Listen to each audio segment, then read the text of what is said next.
Hey there, LEGO fans. Welcome back. Alex here. In this video, we are going to be doing a review of the new LEGO Icons Lamborghini Countach, as well as a comparison. So stay tuned for that. But let's go ahead and get started here, shall we? This is set number 10337, contains 1,506 pieces, and will retail for $180 US. It will go on sale July 1st. Now the model you see here is the 1985 Countach 5000 Quattrovolte. Hopefully I'm saying that right. As I understand it, this was the best-selling Countach in both the US and Europe. And what a beaut she is. So let's go ahead and get into it here. First off, the build experience of this thing was great. Build time for me was about 2.5 hours. I did it in one sitting because this thing was a lot of fun to build. I couldn't stop. Before I get too ahead of myself though, let's begin with the instructions. There is one book, and as you would expect from an icon set, there is some great information about the inspiration for the Countach, a fun timeline or evolution of the vehicle, as well, of course, as a message from the design team. Now, throughout the build, there are some fun informational bits which I always enjoy reading. Now, as for the model itself, I gotta say that despite my many years of building LEGO sets, I am just still amazed at how these designers are able to recreate these exotic vehicles in LEGO form. The Countach has so many unique curves, angles that are captured so well in this model. Now, I will admit that there are a lot of newer LEGO elements that are made today that were not offered many years ago, and the instructions even state that there's a new cone-shaped element that helps recreate the characteristic wing. But I still appreciate the effort that went into making this set a reality. When I heard that we would likely get a Countach as a LEGO Icon set, I was hoping to see a different color than white, given the fact that we already got the white Countach from the Speed Champions theme. I was hoping for yellow, red, or even black, but I will say that nothing screams 80s more than a white Countach with a red interior. There are no stickers with this set, so we do get some good quality printed elements here on the exterior, and we also get a 1x6 brick for the instrument display here on the dashboard. I also love the fact that LEGO is now putting a protective film around these windscreen and large transparent canopy elements so they don't get scratches from other pieces as they are jostled around inside the box. So thanks for that, LEGO. The set does have some interactive functions, as you would expect. The scissor doors both open and operate smoothly enough once you figure out the correct motion.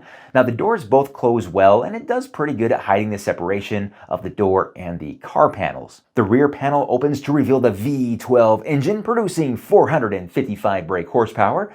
Well, not this one, but the real one did. I like the look of the engine here. Again, a very accurate depiction of the real thing.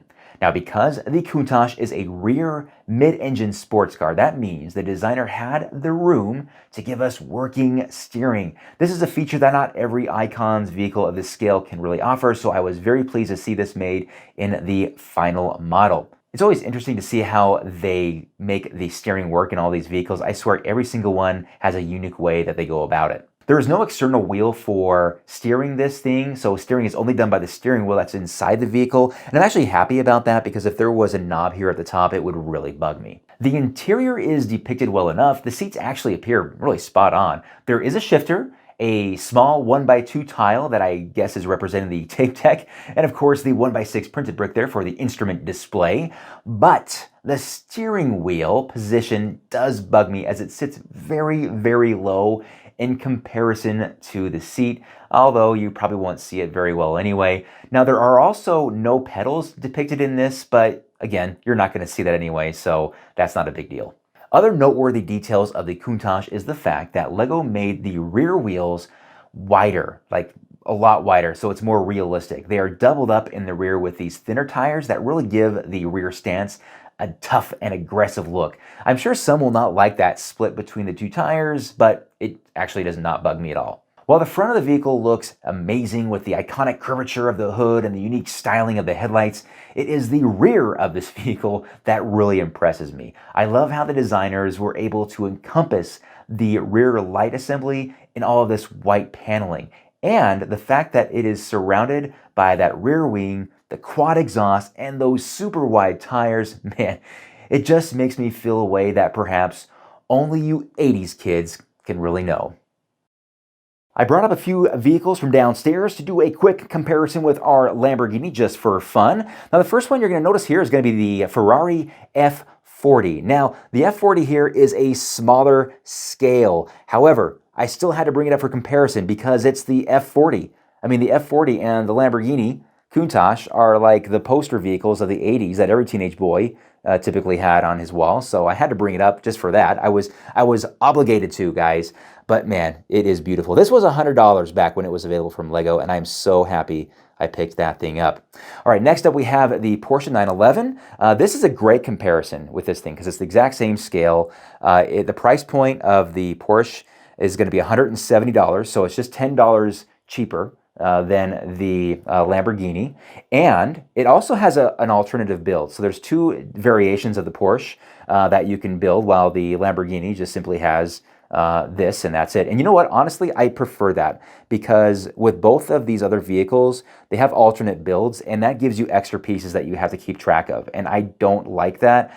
Just give me a single model, and I'm happy with it. I don't like these 2-in-1s or 3-in-1s. The Lamborghini offers you just a single model, very simple, no extra crazy pieces that you have to keep track of, so I do like that.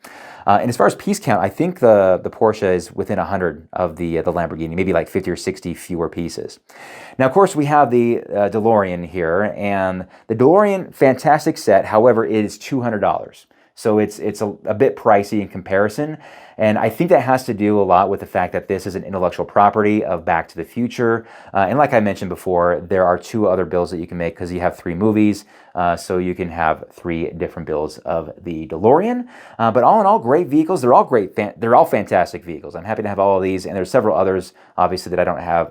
I didn't have enough arms to bring them all up here. So these are the ones that I want to show off.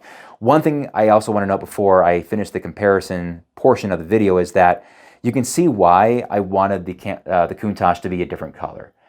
White, it's the same color as the Porsche, man. If they give us yellow, I think that'd be really cool. But black, I know black kind of gets smudgy like the Batmobiles always do. It kind of drives me crazy.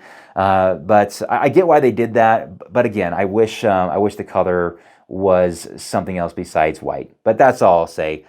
Fun vehicle, great comparison with these other 2, and happy to see the Lamborghini added to the collection. So that is a quick look at the new Lamborghini Countach. A big thank you to the LEGO Group for providing this early copy for review and comparison. But I want to know what you guys think. But first off, I have a question for you. If you could choose only one of these 3 to have, which one would it be?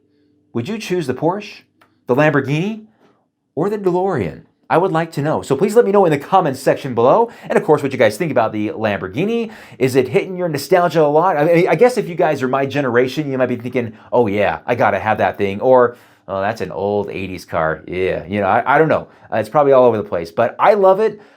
If Lego didn't send this to me, I would be picking this thing up pretty quick. Now, I will say at $180, it's not cheap, right? That's pretty expensive. However, I will say compared to these 2 other vehicles, the price is probably fair in my mind. So I'll leave that with you for what it's worth. But before we take off though, I do want to take this thing downstairs and put it in my collection. I'm going to take you guys downstairs. Let's show it off there. My basement's a mess, but who cares? I'm going to show you anyway. So let's go ahead and do that now. We've made our way downstairs. Let's walk here towards the end of the basement where you can already see the Defender up there. That's one of the Icons vehicles as well. But here it is. The Lamborghini is placed, and I gotta say, it looks good. I'm actually happy that it's white because it really pops on this darker colored shelf along with the Ecto 1 for company there. We also have the Caterham 7 over there as well. Now, most of the vehicles are up here on this shelf for display, and I got them on an angle display. I make them, give them all custom displays here to make them show off a little bit better because they're above eye level, so that's why I do that. But there's no room up there. I don't know where else to put these guys other than start them down here. This is where a lot of my Speed Champions were hanging out, but I recently got a display case for them. So this is nice new vacant area that I think works really well for the Lamborghini. All right, guys. Well, that is it. Really appreciate you guys watching, and we'll see you guys again very, very soon. Until then, you guys have a fantastic day. Bye-bye.